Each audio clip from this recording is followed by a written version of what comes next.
Fala pessoal, tudo bom? Bom dia, boa tarde, boa noite para vocês. Professor Bruno Clemente por aqui e eu espero que estejam todos bem. Antes de tudo, já dá um golezinho no café, que o que a gente vai falar hoje então é a respeito de como é que a gente faz a integração entre front-end e back-end. A gente tem trabalhado nessa disciplina e nessa playlist, né? Um conjunto de estudos e ferramentas e técnicas relacionadas ao JavaScript. O JavaScript ele faz para nós uma programação front-end de forma exagerada e é como se a gente estivesse comparando aí com um restaurante.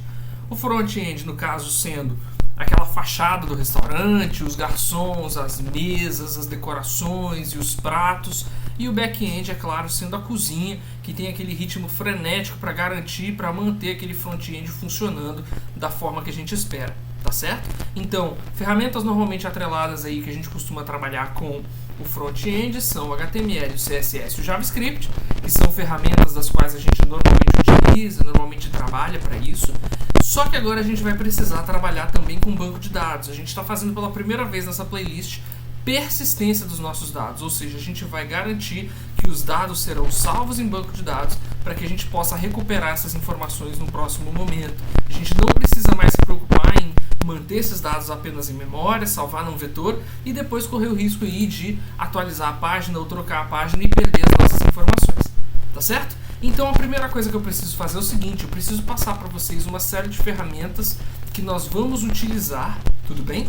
Para garantir que a gente consiga realmente conduzir isso aí, né? Fazer o que foi conversado. Então eu vou compartilhar primeiro o meu material com vocês, para vocês darem uma observada. Essa é a página, eu vou dar um zoom aqui para ficar mais fácil de visualizar na tela para vocês. Mas basicamente eu criei esse cadastro de alunos, vamos preencher nome, altura e peso, clicar em cadastrar e nós temos um banco de dados preparado. E a ideia então é que nesse banco de dados a gente consiga acessar as informações que foram criadas pela tela, beleza? Aqui, como vocês podem ver, existem uma série de registros. Eu vou inclusive, para os nossos testes no próximo momento, eu vou apagar isso aqui, tá bom? Afinal de contas, isso aqui foi trabalhado em sala de aula com alguns alunos, a gente fez uma série de registros aqui. Depois eu mostro direitinho e eu limpo para a gente poder fazer os testes dentro dessa playlist, tá certo?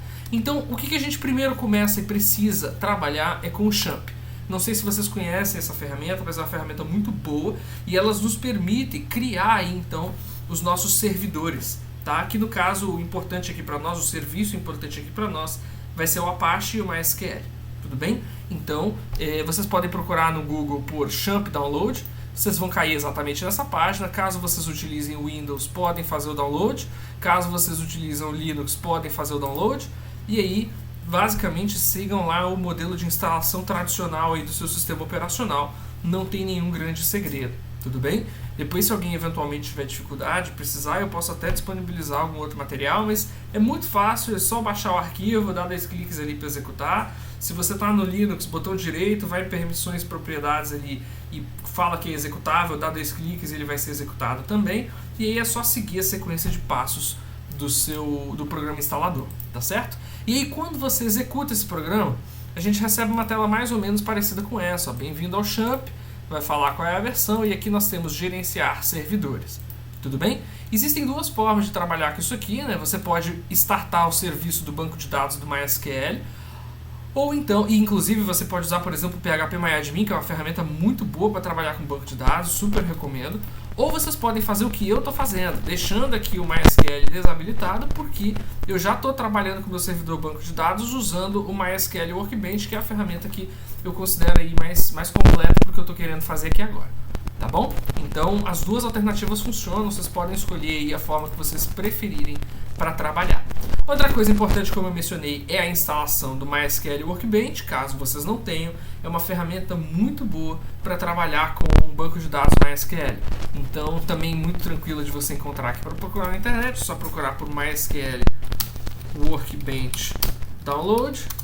E aí, então, vocês rapidamente vão cair numa tela que vai permitir com que vocês façam esse download, escolham o sistema operacional e aí depois que escolherem o sistema de vocês, terão uma série de opções aqui para fazer o download. Então eu acredito que essas duas aqui são as ferramentas que nós vamos precisar para poder trabalhar com o conjunto de vídeos que se segue agora, tá bom? Bom pessoal, eu não vou estender demais o vídeo, eu acho que já ficou claro quais são as ferramentas que usaremos, o que precisaremos instalar. Antes, para finalizar, cabe uma observação. Pessoal, poderíamos fazer com o Node também, tá? O Node.js é um framework do JavaScript para fazer o trabalho do back-end com JavaScript. Apesar da playlist ser em JavaScript, em função do tempo e do final do ano, eu optei por trabalhar com PHP porque o PHP é muito mais simples e mais rápido e mais fácil da compreensão de vocês. Tudo bem? Só o tempo aí de explicar para vocês como é que funciona o framework, instalar e deixar tudo configurado no projeto, explicar o que ele cria e tudo mais, ficaria mais complicado do que só fazer com o PHP, que é uma linguagem super tranquila e é uma coisa que eu sempre menciono. A pessoa que aprende a programar, ela consegue adaptar isso muito rapidamente. Então vocês vão ver que com o conhecimento de JavaScript que vocês já pegaram nessa playlist, vocês conseguem acompanhar o PHP sem dificuldade, tá bom? São muito próximas, são muito similares as linguagens. Então é isso, pessoal. Eu vou encerrar o vídeo por aqui para não ficar extenso. Daqui a pouco eu volto para a gente começar a trabalhar com essas ferramentas. Então é isso, pessoal. Um bom dia, boa tarde, boa noite para vocês. Grande abraço e até mais.